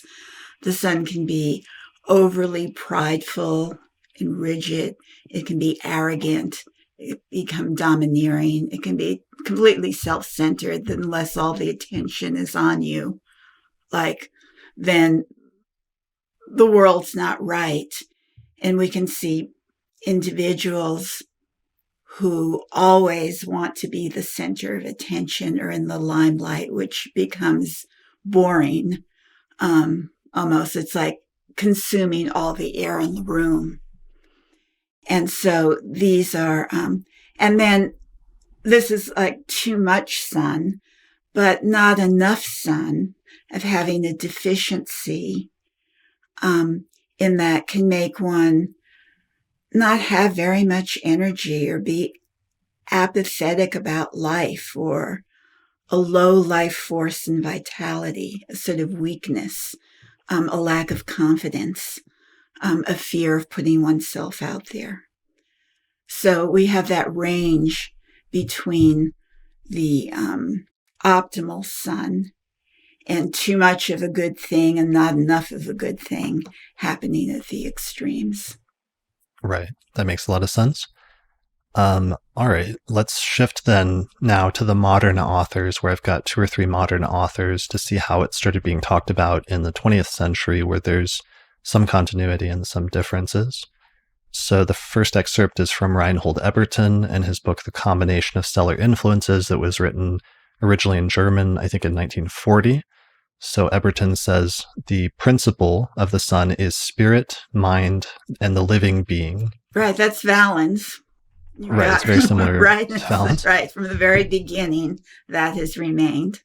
So psychological correspondences, and then it gives a plus sign. So positive, the will to live, the urge to rule, the striving for an objective, organization, the ability to make a decision. Yeah. Which is really interesting, the notion of like decisiveness.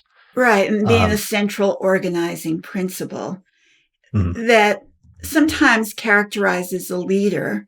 You go into a situation that's all over the place and chaotic, and you take charge. And one of the ways you take charge is by organizing. You do this and you do that, and etc. And I'll coordinate all of the different pieces so it operates effectively as a whole. Yeah, that's the person that steps up and takes charge and says, you do this and you do this. And in the most positive manifestation, then everything works out because somebody is like putting thought into the organization and is directing things around them. Exactly. Whereas in the most negative one, it's something that's somebody is trying to steal the spotlight and is not, is becoming domineering or something like that. Right. It's knowing what you can delegate and what you can't. Right. All right. So he then says the negative points are lack of vitality and willpower, lack of determination and organization, indecision or vacillation. Mm-hmm. Great. Okay. Biological correspondence, he says health, vitality, the heart, the circulation, the body, the cell. Sociological correspondence, man, father, authority, leading personality, official or civil servant. Right. So for the most part, Ebertin mirrors the ancient sources. Yeah, there's a lot of continuity here. Right. Then we skip forward. This excerpt is from Richard Tarnas in his book Cosmos and Psyche, which came out in like 2004 or 2005. He says, the sun, the central principle of vital creative energy, the will to exist, the impulse and capacity to be, to manifest, to be active, to be central, to radiate, to shine, to rise above, achieve, illuminate, and integrate, the individual will and personal identity, the seat of mind and spirit, the animus, the executive functions of the self or ego, the capacity for initiative and purposeful assertion, the drive for individual autonomy and independence, directed and focused consciousness and self-awareness, the centrifugal expression of the self, the trajectory of self-manifestation, ascent and descent, the ruler of the day sky and of the clearly visible, the single source of luminosity that overcomes the encompassing darkness, the monocentric, yang, the part that contains the whole in potentia, soul and all solar deities, the archetypal hero in its many forms. Mm-hmm. So that's Tarnas, and Tarnas is bringing in a bunch of different elements. Some of those are ancient and some of those are modern, like Jung's idea, I think, right, of anima and animus. Right, although we could say that it's the sun was God is the divine masculine, which then on the psychological level becomes the animus. So it's a direct derivative of that principle. Right. And then also notions of like ego and concept of ego, which again has ancient, precursors, but also talking about that in like a modern psychological sense as well. Right. There is a ascent and descent. I realized because you had in Abu Mashar, the fortunes rise and the fortunes fall, a line like that. And it's just looking at the basic motion of the sun. The sun rises and then the sun falls. Mm-hmm. And so we have those ups and downs that it symbolizes on the daily level. Yeah.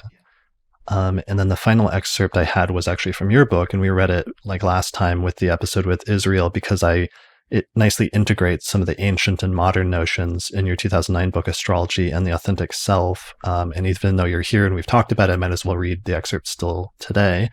So it says, the sun signifies the radiant core. Actually, why don't you read it since you're the author, if you feel like it? Okay. The sun signifies the radiant core of a person's essence, the soul, the mind, and consciousness, the life force and vitality, the basic sense of selfhood, the purpose of the life, and the source of the will for accomplishing that purpose. I'm writing this to my students.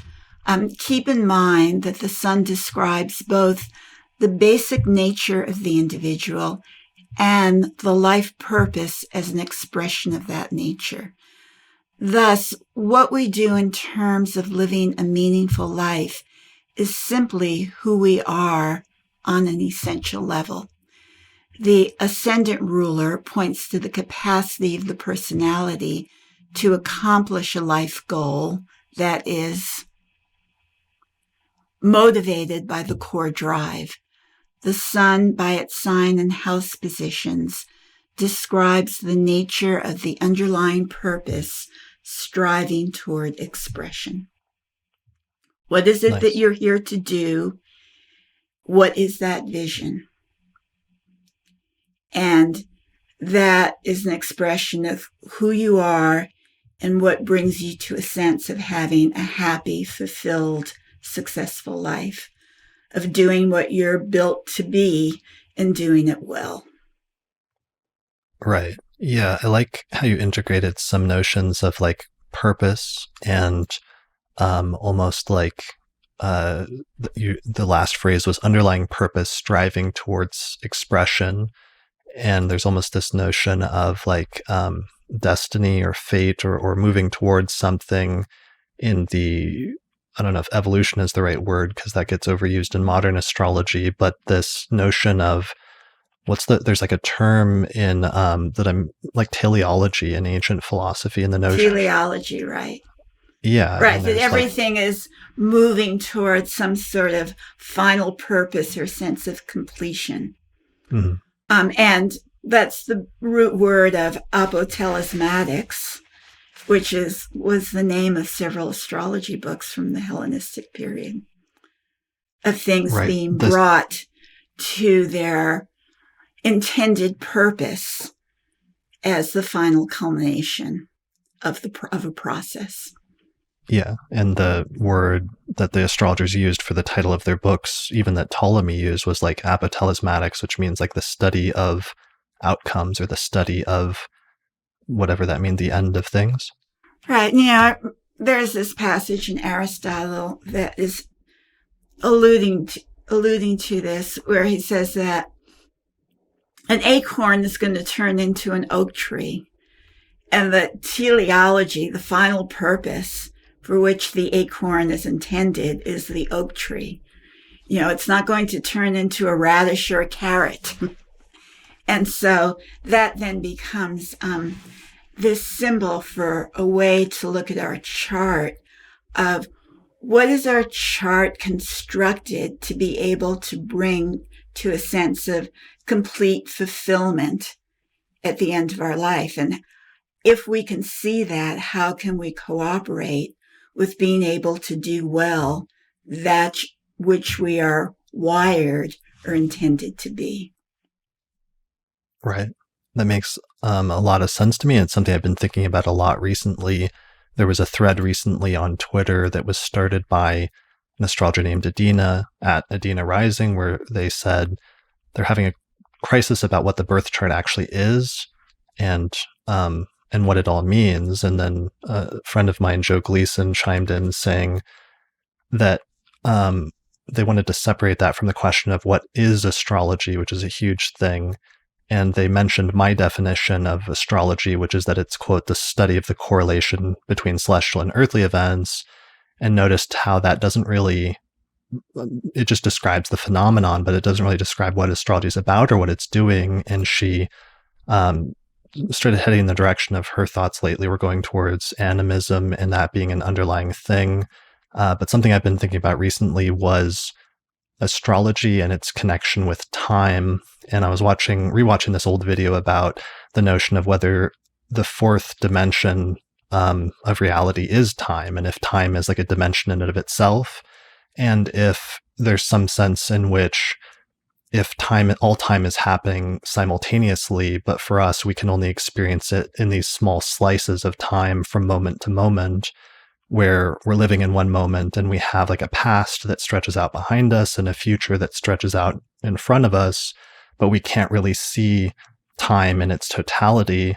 But there's something weird about astrology because it almost is like the ability to see time in its totality, Right. at least as far as your life is concerned. Right. It's being able to see the acorn and the oak tree. It's being able to see the intended completion of the inception. So it's like if you were to look at the acorn and being able to see the entire life of that's stretched out like a snake in front of the timeline of the acorn until it eventually grows into a tree and reaches its fullest potential.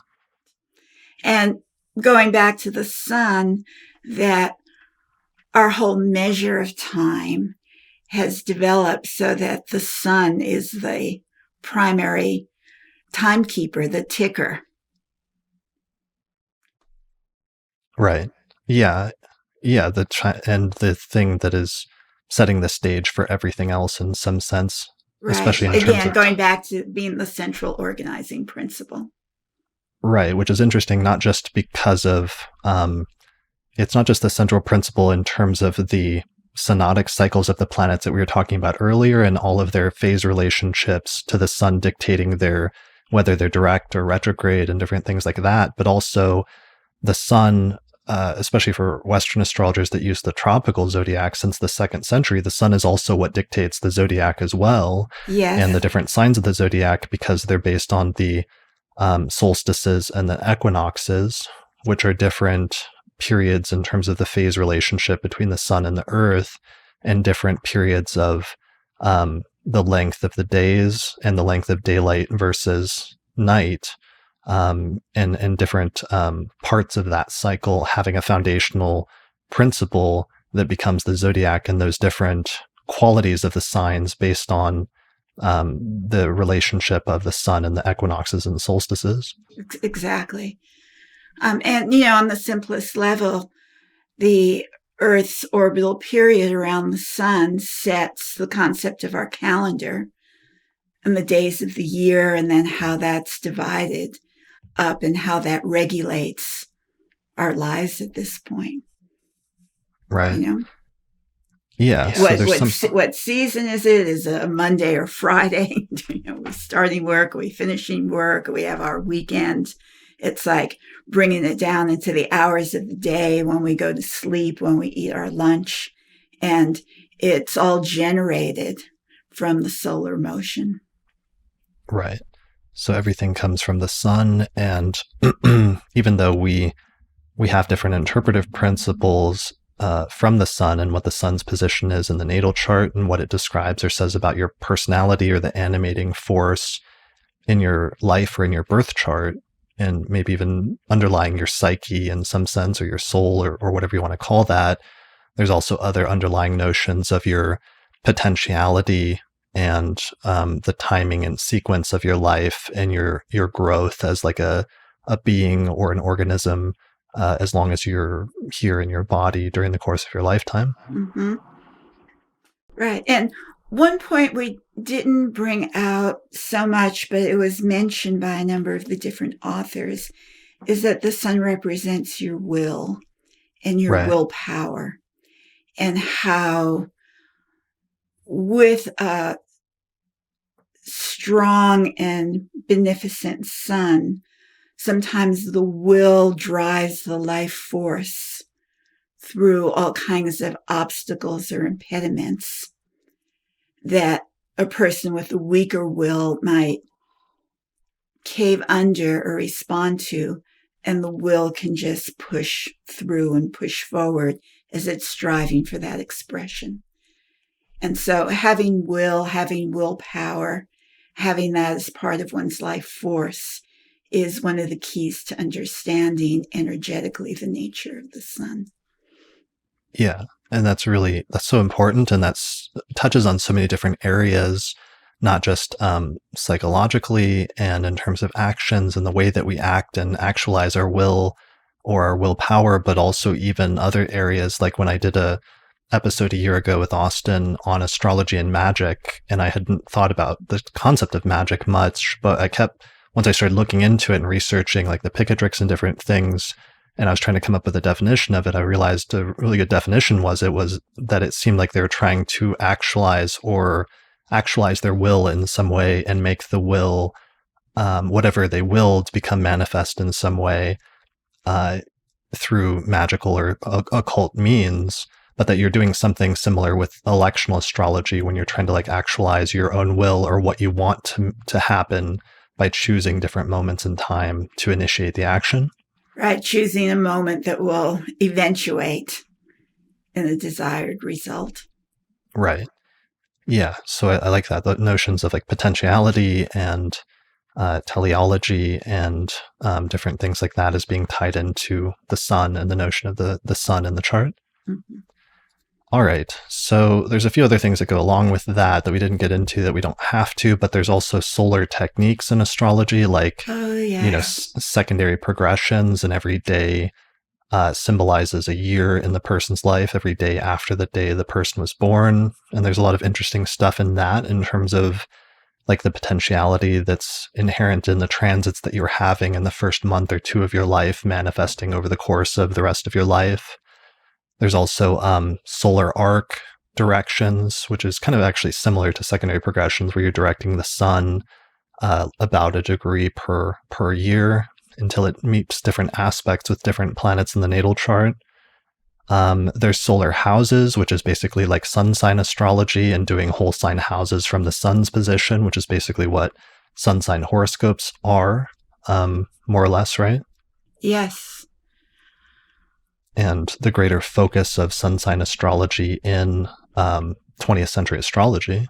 Right. Many astrologers who don't have a birth time will use solar houses and interpret them as if they reflect the birth time. And I guess this is what sun sign astrology in its better form is based off of. So when astrologers say, if you have like Virgo or Virgo rising, then right. these are the indications for you for this period of time. But I would like to say one thing about progressions being based on the motion of the sun in the days after the birth that Rudyard spoke about that always impressed me as being very profound. And he said, why should it be that the first 90 days after birth, where in secondary progressions, each day corresponds to a year of a life, why should the positions of the planets on those days be able to describe the entirety of the life using secondary progressions? And he said that it takes the Earth a year to orbit around the sun. And the first 9 months of our life are spent in the womb where we're gestating. And biologists have shown that in the stages of our gestation, from the first cell to when we're born, we capitulate all of the stages of evolution since the division of the first cell. So we recapitulate like all of time in that. So one could speculate that in the first 3 months after our birth, it completes that solar revolution, that the events that happen on those days would fast forward us into the remainder of our life. And then to me, it was fascinating that what happens to us in the first 90 days after birth, each one of those days is a mini encapsulation of that corresponding year of our life. So we symbolically live through the entirety of our lives in the first 3 months. And that's the frame through which secondary progressions is operating. I love that. So it's like a mirror. It's a mirror image of the gestation period, basically. Yeah. That's really cool. Yeah. I like that. And then one other point also to mention to wrap this up is the birthday, that we celebrate the birthday when the sun comes back to its position every year after our birth. And we also have the other technique of the solar return chart, Right. where you cast a chart for the return of the sun on your birthday each year. And that chart is supposed to act like a mini birth chart for the following year itself. Yeah. Yeah. And right. So, you can say, like, maybe if you're a renter, that every year on the same day, you renew your lease. I like that. Right. So that can be like sort of what the solar return moment is like, the renew. And, if you need to change any things in your lease at that point, you do. Right. But it's making that sort of agreement or commitment or initiation of the next period of the year. Yeah, and what kind of terms your landlord's going to give you, yes. And if like your pipes are going to burst in your bathroom that year or what have you. Mm-hmm. Yeah, I like that. All right, thank you so much for joining me for this today. Yeah, it's always a pleasure, Chris, to share these moments with you, both like on screen and off screen as well. Yeah, well, we talk a lot, even just normally about stuff, but then it's nice to have it recorded for something like this and to just riff with you on like different stuff like two astrologers do in private conversations. So I can't recommend enough if people want to learn more about the sun and especially the solar phase cycle stuff to check out your book, Ancient Astrology in Theory and Practice, Volume 1, which is out and available now, and people can order from pretty much anywhere.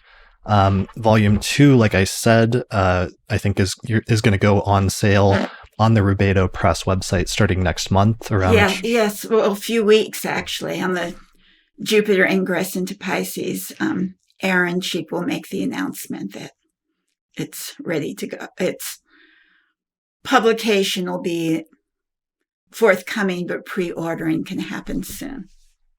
Brilliant. Well, here's the Rubedo Press website where it has the first book and reviews, and I think you can read a preview of it and everything else. And then if you go to the bottom of their website, there's a little thing for the mailing list, and that's probably the best way to get the notification about when the next book comes out. Yes, that'll come directly from them with all of the clicks for pre-ordering. And then I'll also send out an announcement on my mailing list that you can access through my website, demetrageorge.com, for that as well, and other things that I'm doing. Cool. So for those watching the video version, your website at demetra-george.com. And I know you also have like recordings of workshops on using solar return charts and perfections and other things like that, right? Right. A whole gamut of both traditional and modern astrology. And, the other part of my life work has been with the asteroids and the mythic archetypes. And there's a lot of material on that as well. But both interests, the ancient astrology and the mythology, go back to my interest in antiquity as a historian. Brilliant. And people can check out the episode we did a year ago on asteroids. And you actually have a workshop on using the ephemeris, so that probably covers some of that stuff. Yeah, I think I was using the ephemeris and how to look at your transits using the ephemeris and interpret them. Cool. And there's the workshop on annual perfections and solar returns, and other workshops on asteroids and other stuff. Awesome. So people can find that at demetra-george.com. Do you have anything else we should mention coming up this year?